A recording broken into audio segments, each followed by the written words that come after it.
So in our own gentle, sweet way, let's get still. And I invite you to gently close your outer eyes and put both feet on the ground and open your palms to be open and receptive to this time to be still and listen to that still small voice that we call God. You can call it Buddha, Jehovah, Jesus, whatever term you have for God. Go within and invite us to breathe and take a conscious breath because it centers us.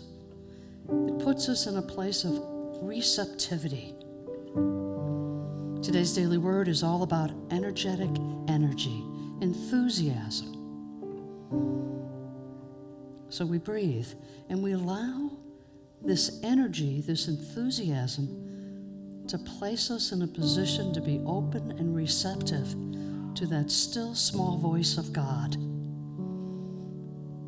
Imagine your heart being wide open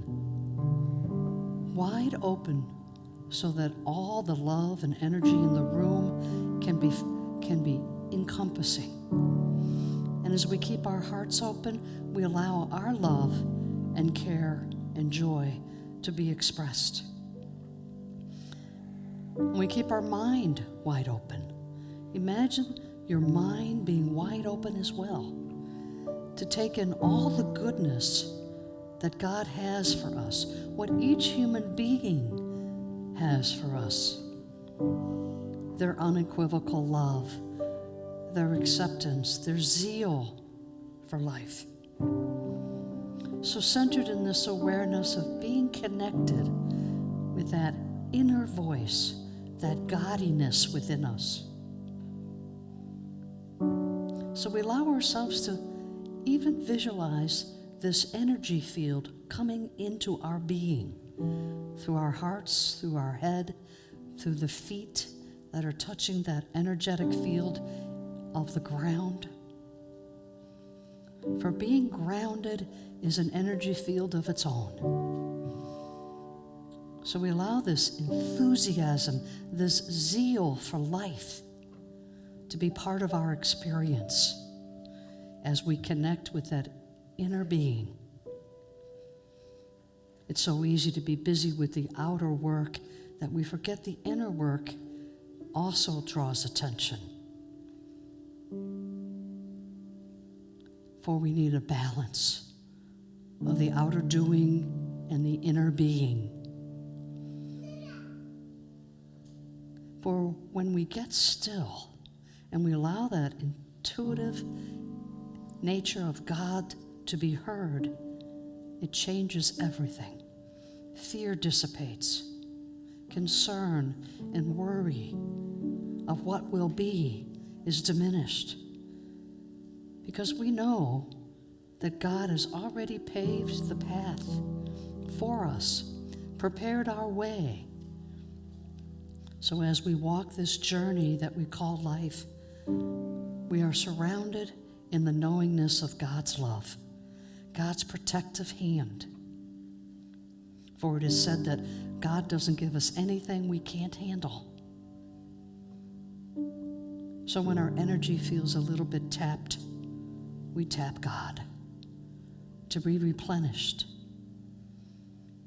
to be centered in our own universe where God reigns. So I invite you to go within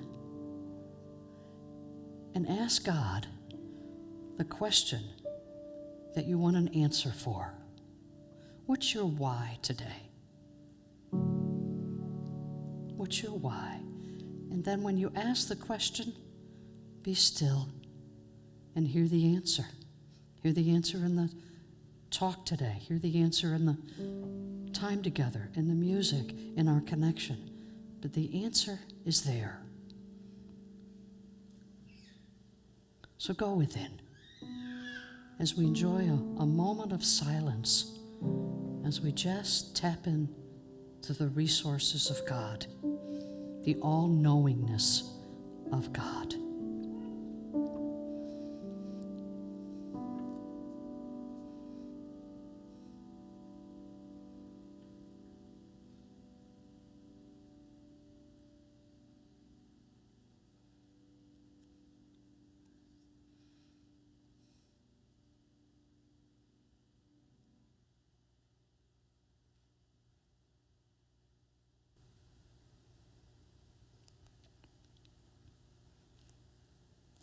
ever so gently bring ourselves back to this moment in time of now and give gratitude for this time to just be still, to hear the still small voice of God. And so it is. Amen. Amen. So how many of you like to be right? Oh, come on. That's okay. We're all human. We all want to be right. You know, like I wanted the San Francisco 49ers to win last night. I got to be right. You know, they didn't meet the point spread, but I got to be right. They won, right? We pride ourselves on being right. It's a badge of honor. See, I told you. I knew, right? We will do anything to be right. We'll end relationships. We'll move, change jobs just to be right. Today's lesson is about curiosity, and this is our third lesson in the 15 Commitments book, highly recommended, and this commitment is number 2, which is called curiosity. So when you're committed to being right, learning through curiosity, commitment number 2. Commitment number 1 was radical responsibility. Remember the drama triangle? We get to be a victim, perpetrator, or the hero in everything that happens in our lives. You choose one of the 3. Conscious or unconscious is irrelevant. You've chosen it. I get to play the victim, woe is me, or, oh, I'll help you with that. Get to be the hero, or, boy, you suck, the perpetrator. See? We get to choose what we're doing with that. And when we take total responsibility for our behavior, we get out of the drama triangle, and then we walk into a curious state of mind.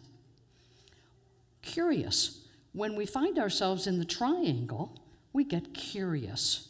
Next slide, please. You'll notice committed to being right is much bigger than the other 2. That's not an accident. Being right is so paramount in our society, and it's throughout all of human nature. So this black line is our awareness of being above the line. When we're above the line, we're curious. When we're below the line, we want to be right.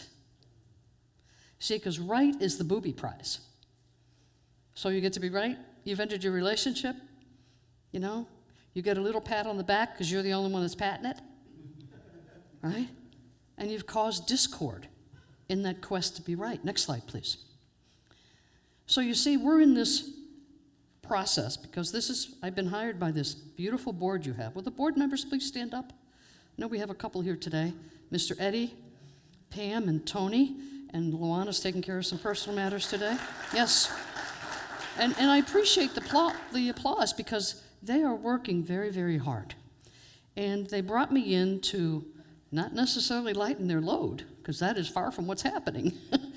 But we are taking care of the business of running a church. Little by little, things are coming together. It takes time. So one of the things that I'm here to do is to have you take a look at the internal triggers that cause us to do things, you know, whatever that doing is. And when it doesn't feel good, something's brewing, right? Something is within us that is saying, I need some attention here. If our knee starts to hurt, we might ignore it for a while, and then when you can't bend it, we might even ignore it a little bit more, and then we can't get out of bed. I think it's time to call the doctor, right? There's a process of when we decide that we want to take action on something that's going on within us. So we can be busy doing the external and be busy doing the internal work. There has to be a balance, right? It has to somehow, not so much that all we do is study spiritual principles, because that's actually external.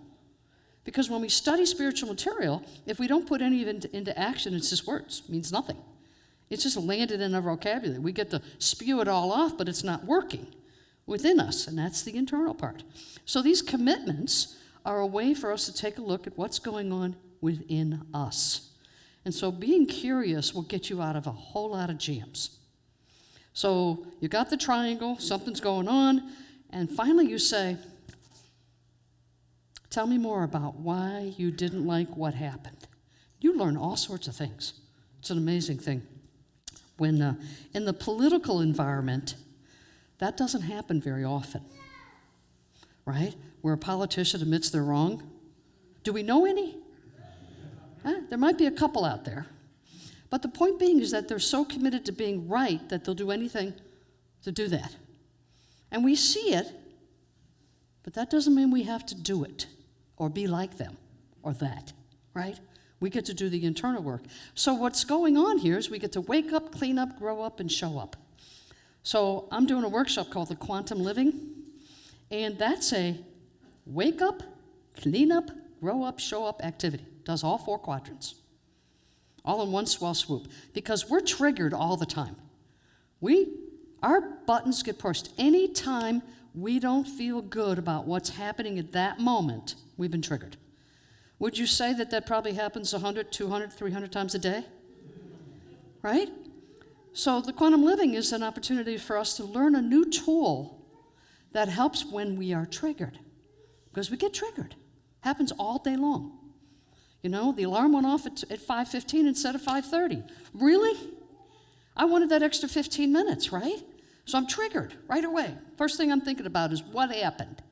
Instead of being curious, I wonder why my body wants to get out of bed 15 minutes early. See, curiosity versus being mad or upset with an inanimate object, right? Let alone people, right? Because where 2 or more are gathered together, there is discord. It's the human element. You can't get away from it, you know? In unity, we say where there's 2 or more gathered together, pass the hat. Because they're always going to have a difference of opinion, a different philosophy, a different way of doing things, whatever that turns out to be. Next slide, please. Previous to wake up, grow up, show up is pop, pray, and pay. That's what a lot of Catholicism is. You walk in, you pop yourself down, you might kneel, stand up, pass the hat, pray, and there you are. And you walk out with nothing. You walk out with a feeling that, yay, am I glad I went to church today? Because somehow it's a notch off our to-do list. Versus coming so that we have a closer relationship with God.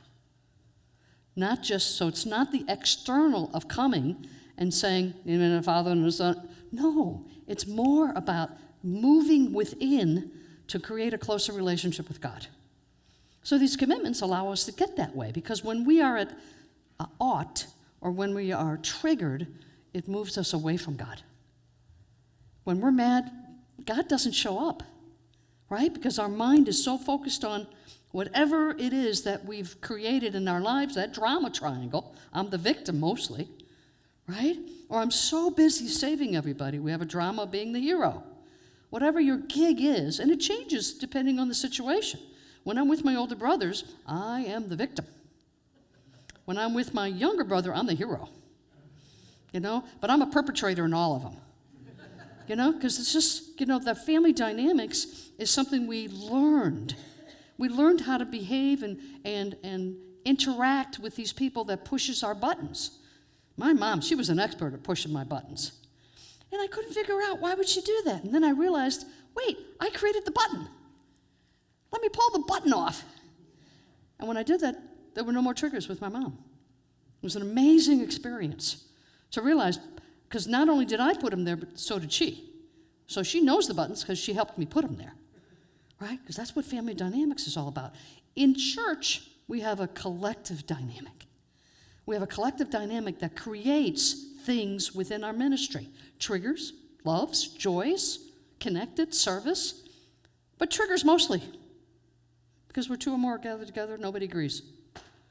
And it's tough. It's tough in church.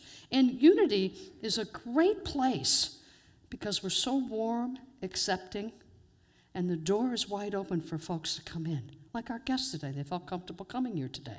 You felt comfortable when you first walked in the door, you know? And so we create a dynamic. Whether we're conscious of it or not is irrelevant. It's in the DNA of the building, right? You know, because everything has DNA.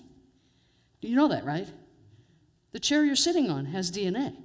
It has molecules and chromosomes and matter to put it together, right? Whether it's just glue or nails, and doesn't matter. Where you're sitting, someone has sat before and left their energy, right? So, next slide. So, all good. It was a little closer than I had planned. But see, I was triggered. You see that? It was just that little thing, and I thought I was going to fall, so you have to react and do something about it. When, in fact, I had 2 feet. But it felt like it, right? Anyway, learning through curiosity. Let's play this video. Are you choosing curiosity over being right? Brought to you by the Conscious Leadership Group. Find them on the web at www.conscious.is. Choosing curiosity over being right is one of the most important choices a conscious leader makes again and again, moment to moment. The ego believes that being right and proving that it's right is the key to survival. Remember that when we are below the line, we're in a threatened state. When we experience threat, our instinctual priority is to survive. Fighting to prove we're right is fighting to survive. Every drama we're in, no matter how big or small, is rooted in a desire to be right. We want to be right that the supplier should have gotten the product to us on time. Our co-workers should treat us with more respect. The sales team should hit their target. Our 5-year-old shouldn't hit his sister. We should lose 10 pounds. When we are in drama, we're experiencing threat from the outside. We get defensive and commit to proving we're right and closing ourselves off to other perspectives. This threat is a threat to our 3 core wants: approval, control, and security. Being right makes us feel valuable and worthy of approval, a sense of being in control and confident that we are safe and secure. Conscious leaders understand this. They don't make others or themselves wrong or bad for being triggered and for wanting to be right. Rather, they're self-aware enough to know they're triggered, and they accept themselves for being reactive for wanting to be right. Then, they shift. Shifting is choosing curiosity over being right. In drama, we ask questions like, who's right? How can I protect what's mine? How can I maintain my image? How can I stay in control? How can I avoid conflict? Conscious leaders know that these are small questions, and they won't create wonder and curiosity. Wonder questions are not questions that we figure out. When we try to figure something out, we think we're bigger than the question. When we allow the question to be bigger than ourselves, we are in awe. We're in wonder. Children can teach us about wonder questions because they're not focused on being right. They're focused on learning. They ask questions like, how does this work? What happens when I do this? They don't have the right answer. They have curiosity. Leaders ask wonder questions like, what can I learn from this situation being exactly as it is? How would I react right now if I weren't trying to control an outcome? If I told all of my truth about this issue, what would I say to myself and others? How is this situation familiar from my past? When they ask these kinds of questions, conscious leaders breathe, move, and wonder. In so doing, they get curious and all new possibilities, insights, and learnings emerge. Doing this as an individual is powerful, and doing it together as a team is transformational. So, are you choosing curiosity over being right? One way or the other, we're always making a choice about it. And in the 15 commitments, we have this black line above the line and below the line. And with each commitment, it comes with a by me or to me. Can you see the to me is part of the victim triangle? Something happened to me. While the by me is I'm taking radical responsibility for what's going on in my life. And so this, learning through curiosity by me, I commit to growing in self-awareness together. I commit to growing in self-awareness together. I commit to growing in self-awareness. I commit to regarding every interaction as an opportunity to learn. I commit to curiosity as a path to rapid learning. Then we have below the line, together. To me, I commit to being right and to seeing this situation as something that is happening to me. I commit to being defensive, especially when I am certain that I am right. Right? We're so certain we know. But what if it didn't matter whether you knew or not? You just got curious about why you feel that way or why the other person is feeling that way. To ask somebody, tell me more, especially when they're standing in front of you going, and then you did this, and then you did that, and what am I going to... Breathe, pause, rather than, okay, relationship's over with, I'm out of here. Instead, we say, I never intend to hurt you, because most of us don't. We don't plan it. Today I'm going to hurt so-and-so. Can't wait. We don't do that as a normal rule. We want to be caring, conscientious, and loving to those that we meet, even in the grocery store, even on the road. We want that, and yet it doesn't happen all the time, does it? Because sometimes the things that come out of our mouths have been said before the brain has decided not to say them. Do you know what I mean? And there's a great word for that.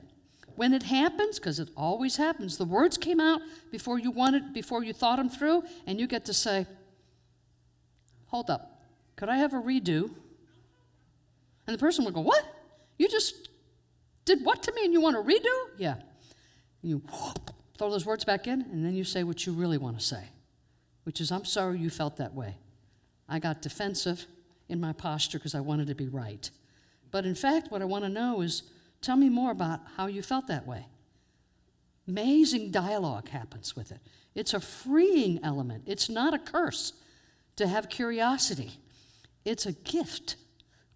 And when you do that, you have less angst about what the world is holding for you, and that allows the room to create the relationship that you want with God. We want a closer relationship with God. How do we do that when we're angry all the time? Right? How many of us are angry 3 or 4 times a day? Yeah. Come on, raise your hands. How many of you are just so thrilled that it's 40 degrees today? I don't think so. Right? Yeah. And I was sharing with somebody today that when I get to the pearly gates, because I plan on going there, I'm going to ask God, help me understand, because curiosity, why we have cold. I don't understand. I don't understand why we would put ourselves through that. And the person I was sharing with said, well, but that's so the earth can regenerate. Oh, yeah. No, palm trees everywhere. You see, but I am curious. As, we could have created anything we wanted and God created cold. I remember standing behind a garbage can, waiting for the bus, literally, waiting, anything to stop that Chicago wind from hitting me, and going, I don't like this. I don't like it one bit. And it was at that moment that I made a decision that somewhere, somehow, I was going to live in warm weather. Little did I know. Yeah, little did I know that over time we always get what we ask for. So here I am, and it's 40 degrees. What the heck, So, next slide. Oh, I want to keep it there. Keep it there. Thank you for that. So, my notes. The third commitment, which is the next time I'm here, the day we have our annual meeting in February, is going to be about feelings. Feelings, nothing more than feelings. Yeah, we're going to go into that because committed to our spiritual growth, we must deal with the feelings.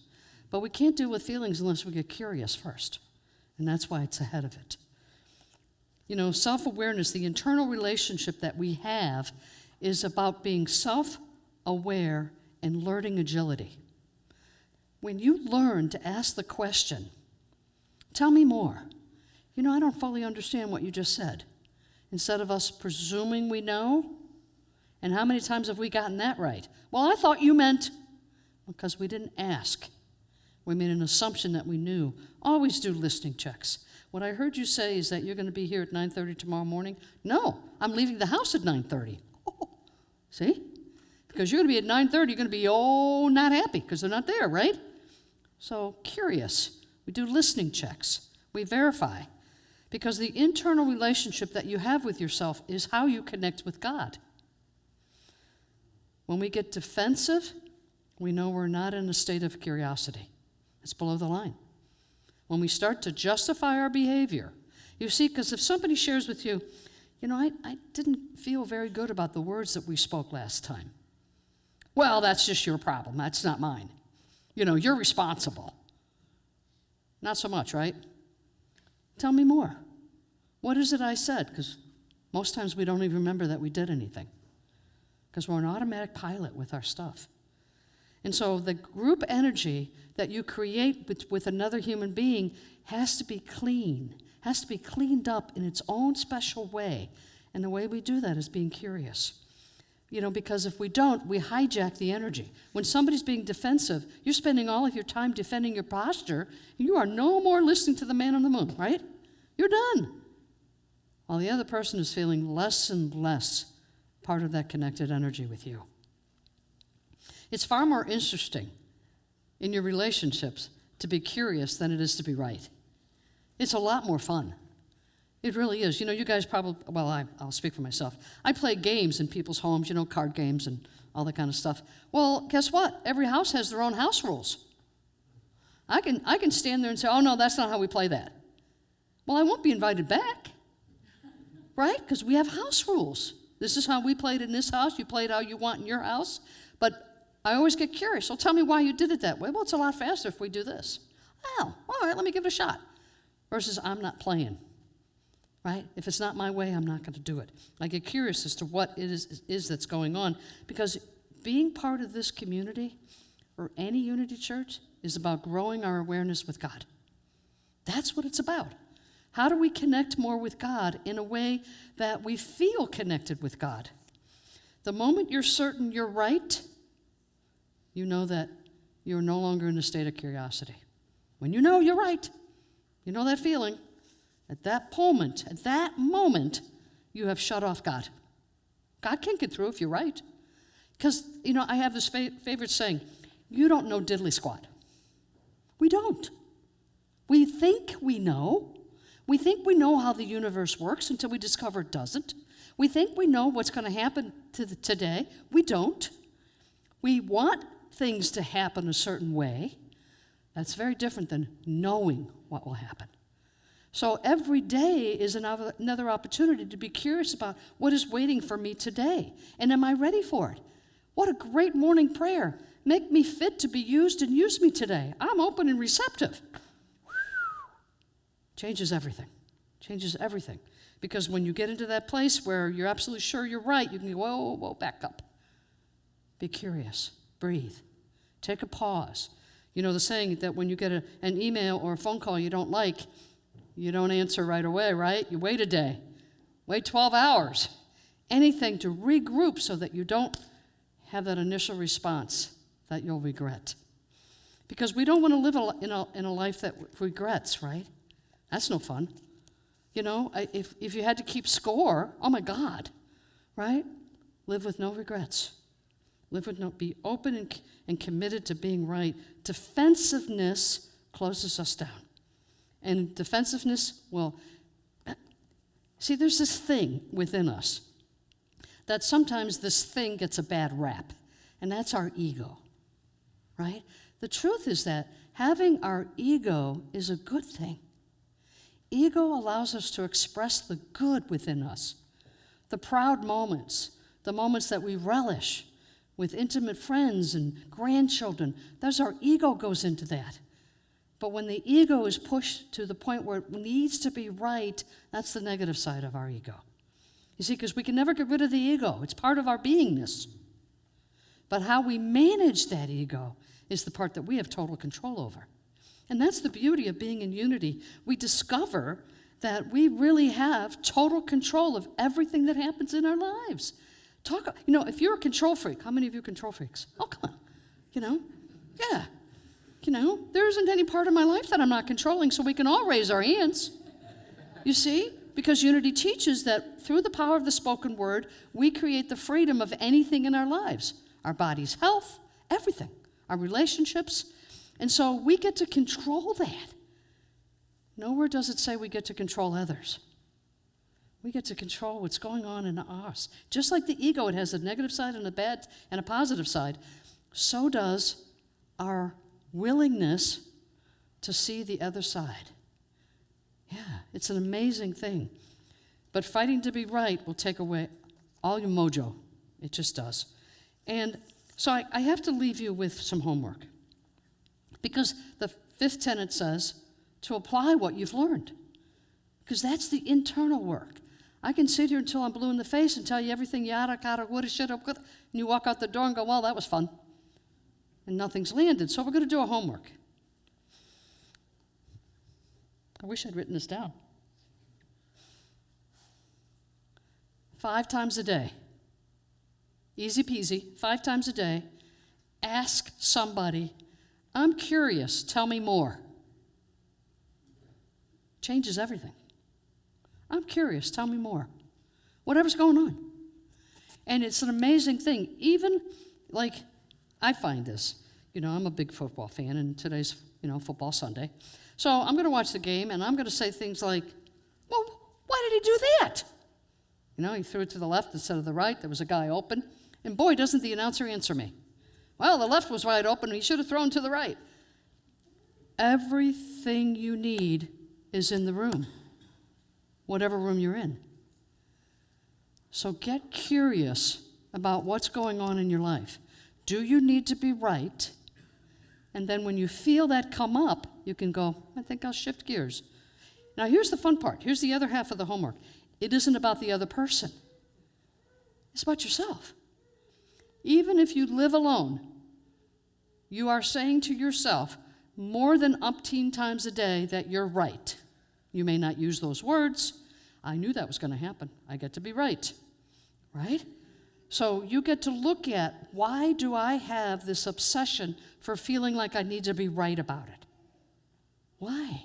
What's going on? Why do I feel that? And when you do that, you'll get an interesting answer. And most of it is because we're afraid of something.